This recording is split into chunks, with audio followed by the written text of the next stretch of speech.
Welcome back to Supers Live. Did you enjoy that race? Because it was one heck of a show to be a part of out there. Congratulations to our winner, our fifth different winner, Kyle, the Cobra Clark. Kyle, how were you able to pull that off and hold off those heavy-hitting Supers champions behind you? That was amazing. Amazing race. Congratulations. Thank you. I have no idea. That was extremely stressful. First 5 laps, I gapped the field, and then they all caught back up, and then it was just me, Keith, and Rob. Rob and Keith, I should say. And it never changed. Rob was always there on me. Keith was always there on him, and I kept telling myself, well, it's just a matter of time before Rob gets by me or Keith gets by both of us. And it just never happened. It was like 3 to go. My arms were shot. I was extremely nervous. I'm like, this can't be happening right now. And well, I don't know. I don't have much to say. That's a big one. Kyle, you won last year, your first ever Supers win, and during Speedweeks. What is it about Florida in that number 38 that things go generally pretty well during Speedweeks, and you pick up at least a win? The track last night with USA and tonight, like Keith mentioned last night, these are the style of tracks that I am a little bit better at than the shorter tracks. I think it just happened to fall because there's 2 of them in Speedweeks, all 3 with Black River that are the bigger tracks. That's just where I happen to be a little better. I tell you, I set the car up last night after our race, and teammate Derek came over today and showed me a different line around the track, and I picked up a little bit of speed. So I gotta really thank him. Without him, I wouldn't be here right now. Well, congratulations, Kyle. A great win for you here tonight at Five Flags, the first winner ever for Supers at this historic racetrack and home of the Snowball Derby. Congratulations. Thank you very much. Well, let's talk to the guy that has sealed up the Florida Speedweeks points for the second year in a row, the first driver to ever win back-to-back Speedweek championships, with 375 points, 30 points more than his nearest competitor. Keith, put one on your pile out of Carrollton, Ohio. Congratulations, Keith. You're now a 2-time Florida Speedweeks champion. Thanks, Bobby. That's wow, that's kind of unreal. I'm just kind of soaking it in right now after that real tough battle tonight. Whew, that was a race. Hope everybody really enjoyed that one. Well, Keith, tell us a little bit about, coming from the back there was some distance for you. It seemed like you went faster a little sooner than what you normally do in these races. Just a 12-minute and 14-second race. You didn't have a lot of time to mess around out there, but did it change your strategy knowing who was up front?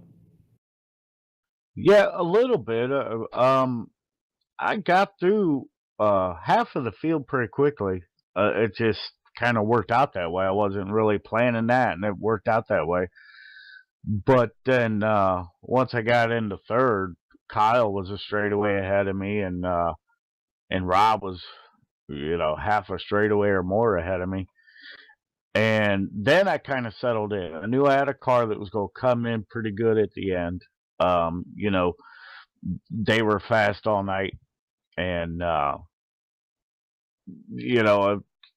my only shot was to just go with the strategy I had, let the car come in the last 20 laps, go.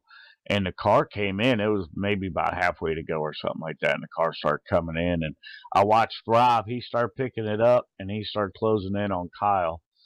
And it was kind of go time then. And there was a moment, I don't know if it was before I got into third or as I got in third, it was kind of beginning of the race.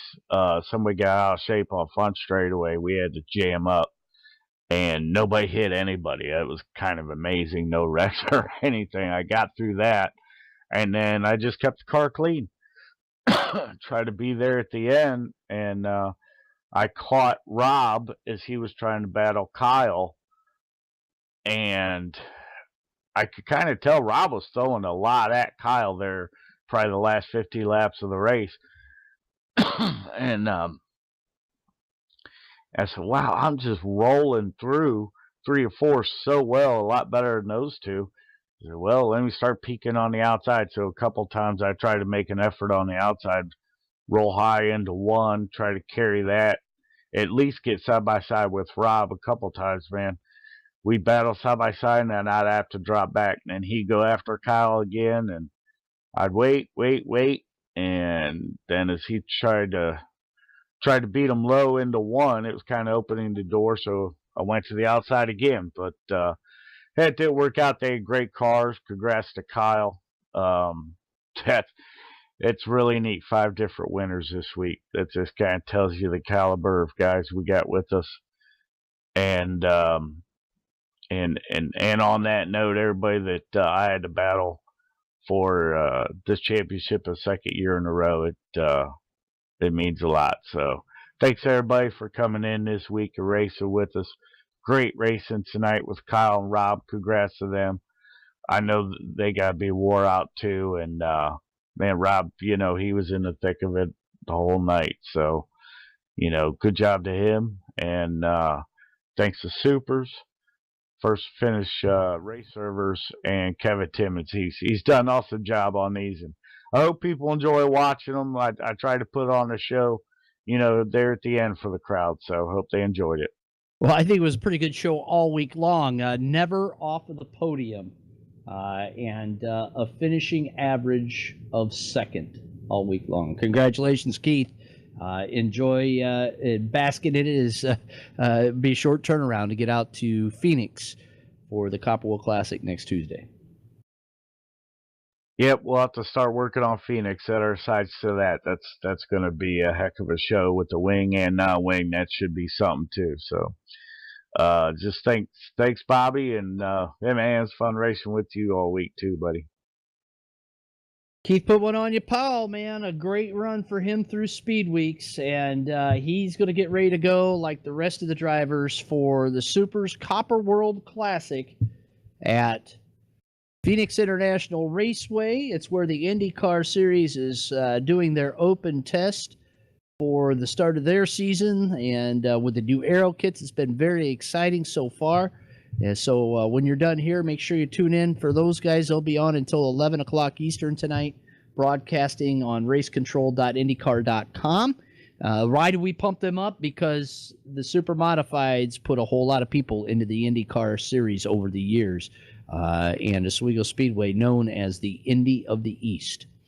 Oswego Speedway, the home of the Supermodified. So make sure you tune in next week for SUPRS Copper World Classic 14, presented by Kern Motorsports, modeled after the Copper World Classic that ran at Phoenix International Raceway for so many years. The Supermodifieds were a featured part of that show, and ironically, the first driver to ever win that was from Ohio. Doug Saunier won the first Copper World Classic, so fitting that Keith Powell goes into next week's SUPRS Copper World Classic as a Speedweeks champion and a winner on the Speedweeks trail this year.